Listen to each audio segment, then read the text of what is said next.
Bonjour à vous, mes chères femmes entrepreneurs et femmes actives. J'espère que vous allez toutes bien. Et bienvenue sur la chaîne de Bioénergie.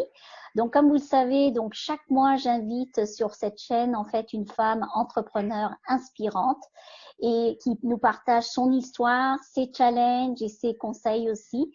Et peut-être qui pourra vous inspirer aussi peut-être à prendre un premier pas, soit peut-être pour vous faire accompagner, soit pour vous inspirer aussi à prendre la prochaine étape où que vous soyez dans votre vie. Mon invitée spéciale aujourd'hui est Raphaël Valori. Elle est experte en gestion des peurs et des phobies et des addictions. Pour toutes celles qui ont peur peut-être des araignées, c'est le moment ou jamais de vraiment prêter attention à cette interview. Voilà, à la fin, on partagera aussi les informations sur Raphaël. Bonjour Raphaël et merci d'avoir accepté de faire cette interview. Est-ce que tu peux te présenter à notre audience et nous dire un peu plus ce que tu fais et puis sur ton parcours? D'accord. Ben, merci Fatima, je suis ravie de faire cet entretien avec toi. Moi, j'habite en Birmanie. Je suis expatriée depuis 10 ans et je travaille, donc j'accompagne les personnes, les hommes, les femmes et les enfants à partir de 8 ans, en français et en anglais, pour toutes leurs problématiques. Donc, peur, phobie, stress, anxiété, le mal-être, quel qu'il soit, et puis les addictions. Donc, c'est assez vaste. Euh, voilà. Pourquoi j'en suis arrivée là? C'est ça ta question en fait. Hein. Voilà, ouais, Comment? c'est ça. Comment? C'est ça. Comment? Avant, je faisais du marketing, je faisais de la vente, j'ai même été prof en communication et en marketing quand j'habitais au Maroc. Et en fait, je me suis formée pour moi parce que j'avais des phobies, j'avais des peurs, j'avais peur de conduire, j'avais peur des serpents, j'avais un vertige terrible. Et puis ben, j'avais un mal-être que j'avais à l'intérieur, je ne savais pas pourquoi. Et en fait, je me suis formée pour moi, pour aller mieux. Et tout d'un coup, il y a eu comme un déclic. Et quand tout d'un coup, j'ai pu aller voir le vide en haut d'un immeuble et que je n'avais plus peur. Et là, il y a eu une espèce de transformation. Et je me suis dit, mais si moi je peux le faire, je peux aider les autres à le faire. Et c'est pas compliqué. Je n'ai pas besoin d'aller faire une thérapie chez un psy pendant des années. Et en quelques heures, ça a été fini et ce n'est plus jamais revenu. Wow. Donc, je me suis formée encore plus longtemps, avec des personnes extraordinaires pour pouvoir aider les gens, où qu'ils se trouvent dans le monde, à aller mieux et puis à ne plus avoir peur, à vivre leur vie, voilà, sans peur, en ayant confiance en eux pour aller de l'avant. Voilà l'histoire, en Super. résumé. Ouais. Et je fais ça maintenant depuis plus de 6 ans. J'ai des clients un peu partout. Maintenant, on est tous à distance, évidemment, mais ça marche très bien et c'est aussi efficace que si on était en face l'un de l'autre. Super, super. Alors, Raphaël, c'est quoi ta source d'énergie au quotidien, en fait, alors? Alors moi, j'étais en train de réfléchir à cette question. Je me shoote au bonheur. Alors, je me suis aperçue que la moindre petite contrariété, euh, tout d'un coup, mon moral plongeait. Et donc, pour faire face, et, euh, et je pense qu'il y a beaucoup de personnes dans ce cas, hein, on reçoit une facture, on ne se sent pas bien, ça marche pas comme on voudrait, un rendez-vous s'annule. Donc, toutes ces petites choses ennuyantes, moi, m'affectaient énormément. Et mon moral plongeait. Et je me suis dit, il faut que je trouve un moyen, parce que je peux pas passer ma vie comme ça et ma journée en étant en haut, en haut, en bas. C'est épuisant au niveau énergétique. Et ça, je pense que ça, tu le sais très, très bien, puisque tu travailles sur ce sujet. Donc, je cherche tous les jours des choses positives. Donc, je me suis entraînée, j'ai entraîné mon cerveau à voir les choses positives au lieu de regarder et de commencer par les choses négatives et tout ce qui ne va pas euh, dans ma maison, dans ma vie, etc. Donc c'est ça, je me shoote au positif ou au bonheur. Là, je suis en train de regarder un beau bouquet de fleurs, par exemple. Les bonnes nouvelles. Qu'est-ce qui va bien? Je commence, tu vas me poser la question, je sais après, quel est ton rituel du matin? Ben, je commence par imaginer ma journée et puis remplir mon cahier de gratitude. Je le fais plus le soir, j'ai changé, je le fais le matin. Ouais. Parce que comme ça, je me sens très bien. J'ai remercié plein de gens, j'ai remercié la vie, j'ai remercié tout ce qui s'est passé de positif dans les jours d'avant. Et en fait, je pars, je vais refaire mon cahier et je me sens tellement bien.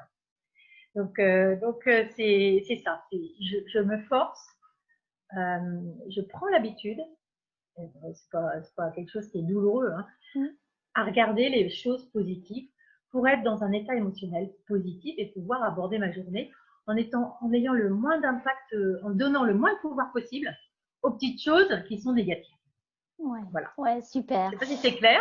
Ouais, c'est super clair en fait. Donc en fait, pour toi, ta source d'énergie, on va dire que c'est que tu te nourris au quotidien des choses positives, des choses qui te, par exemple, le bouquet de fleurs, des choses qui vont t'apporter ce sens d'énergie, enfin une énergie positive, une énergie d'action, une énergie qui va t'amener vers le haut plutôt qu'une énergie qui t'amène vers le bas, quoi.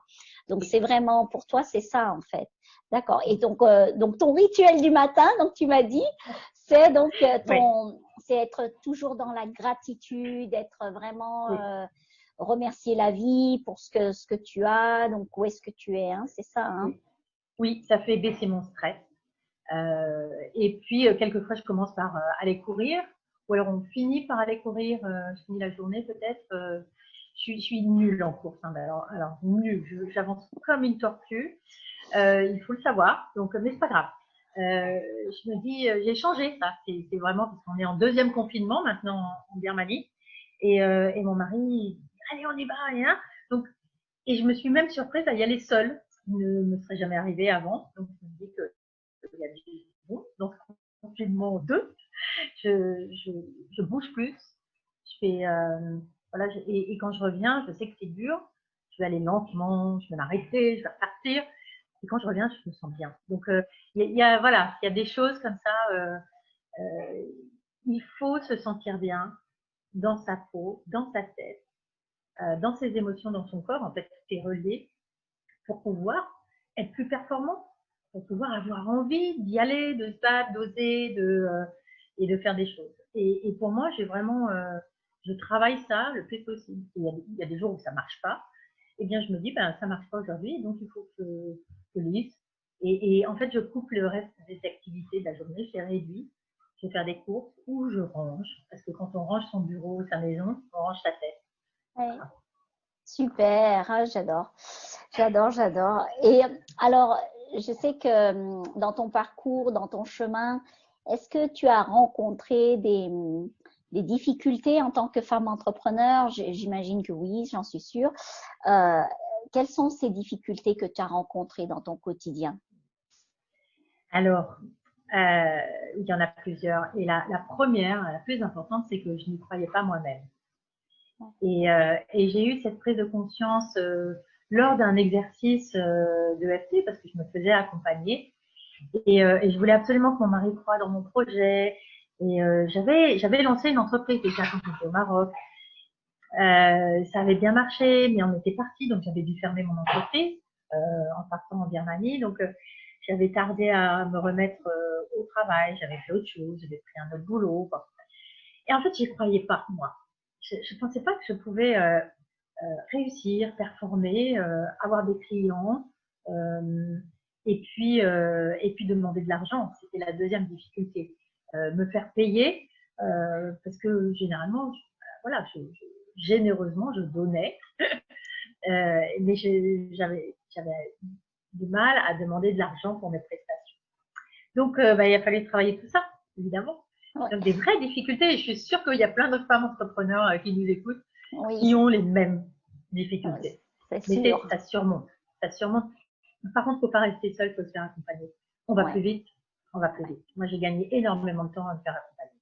Ouais, c'est sûr, ouais, ouais, ouais.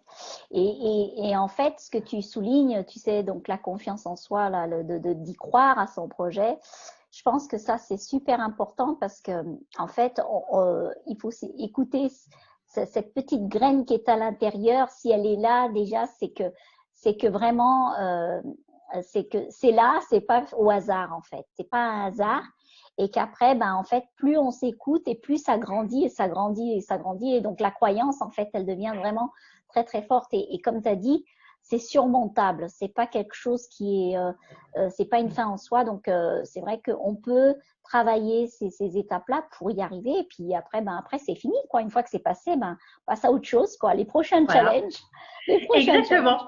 C'est Et ça. les prochains challenges, qu'est-ce que c'est? Bah, c'est grandir, c'est s'organiser, c'est pérenniser ce qu'on met en place, tout le parcours d'une femme entrepreneur. Super, super. Alors, et dis-moi, Raphaël, si tu avais un conseil à donner à toutes nos femmes là, entrepreneurs et les femmes actives là, qui sont là, qui nous écoutent, ce serait lequel?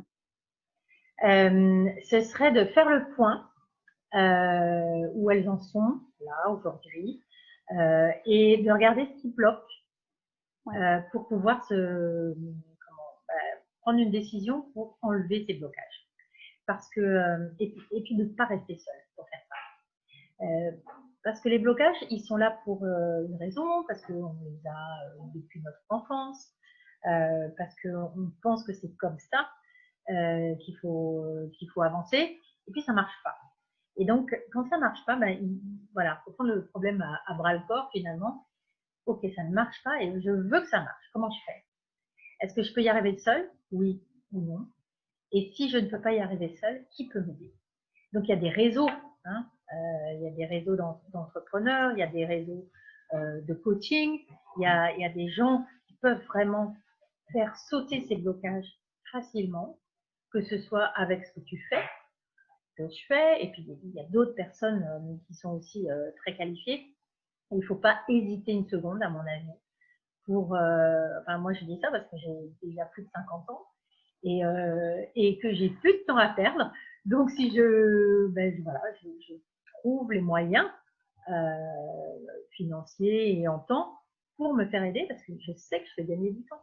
Je peux bien plus sûr. attendre. Ouais, Je peux plus ouais, attendre. ouais, Donc ouais. c'est ce que je suis en train de faire. Voilà.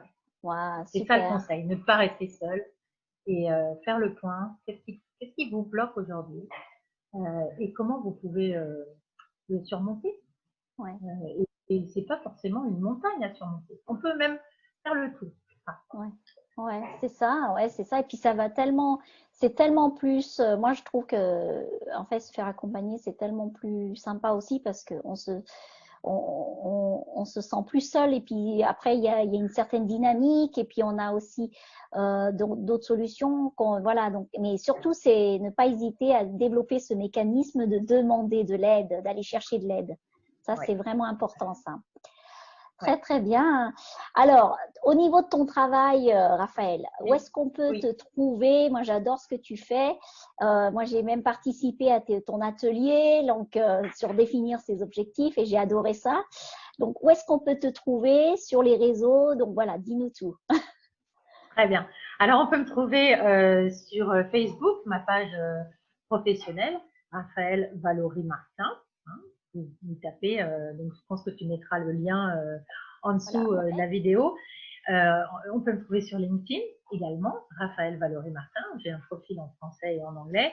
Et on peut me trouver parce que j'ai 2 sites web. Donc, Raphaël-valory.com. Attention, Raphaël, il n'y a qu'un L. Donc, et raphaëlvalorymartin.com, tout accroché, où là, je lance un nouveau programme d'accompagnement qui ne sera pas pour tout le monde, mais qui est vraiment spécifique pour tout ce qui est stress, angoisse et anxiété persistante, peur, toutes les formes de peur qui peuvent nous bloquer, et qui s'appelle l'atelier des émotions. Et voilà, je suis assez fière de ce nouveau projet, je suis assez excitée et qui sera un accompagnement sur plusieurs mois en profondeur pour vraiment nettoyer une bonne fois pour toutes tous les blocages qui empêchent une personne d'avancer. Génial, génial. Ben, j'ai hâte d'en savoir plus. Voilà, donc mes chères auditrices, j'espère que cette interview vous aura en fait fait réfléchir, penser, inspirer, donc questionner aussi. Donc voilà, et n'hésitez pas aussi, donc si vous avez besoin aussi de trouver un juste équilibre actuellement entre votre vie personnelle et votre vie professionnelle, vous pouvez aussi aller donc sur le site de Bioénergie, donc www.bioenergie.com. Je suis sur Facebook, sur LinkedIn et sur Instagram aussi. Donc voilà, je vous dis à très très bientôt. Merci Raphaël pour ton entretien avec toi, cette conversation, j'adore. Et on se dit à très très bientôt. Merci Fatima, à très bientôt. À très bientôt. Au revoir Raphaël.